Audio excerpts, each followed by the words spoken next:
நேற்றைய தினமா IUML மாநாடு, அரசியல் கட்சி மாநாடு தான், இந்தியன் யூனியன் முஸ்லீம் லீகோட மாநாடு. அங்க போய் நம்ம மாண்புமிகு முதலமைச்சர் என்ன சொல்லி இருக்காரு? அவர் சொல்ற, உலைமாக்களுக்கெல்லாம் மாசம் 3000 கொடுப்பேன். எதுல இருந்து? மசூதியில் இருக்கிற பணம் சர்க்காருக்கு போகுதா? மசூதி சர்க்கார் கண்ட்ரோல்ல இருக்கா? இல்ல. எதுல இருந்து போகுது? நீங்களும் நானும் கொடுக்கிற வரி பணத்திலிருந்து உலைமாக்களுக்கு மாசம் 3000 ரூபாய் அரசு கஜானாவில இருந்து. அரசு கஜானாவில.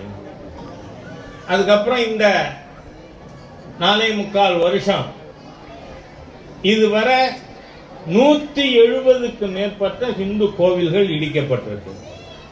என்ன காரணம் சொல்லி? ஏதோ ராஜா பேசுறாங்கிறதுக்காக கேட்க வேண்டாம். வள்ளுவர் சொல்றார், எப்பொருள் யார் யார் வாய் கேட்பினும் அப்பொருள் மெய்ப்பொருள் காண்பது அறிவு. 170க்கு மேற்பட்ட கோவில்கள் இது புறம்போக்குல இருக்கு, சர்க்கார் இடத்துல இருக்குன்னு இடிச்சிருக்காங்களா? நான் ஒண்ணு போய் சொல்லலையே. பத்ரகாளி அம்மனுக்கு முன்னாடி போய் பேச முடியுமா? தேசிய ப்ரோக்ராம் தொடங்கும். தேசிய செயலாளர், தற்போதைய தேசிய பொதுக்குழு உறுப்பினர்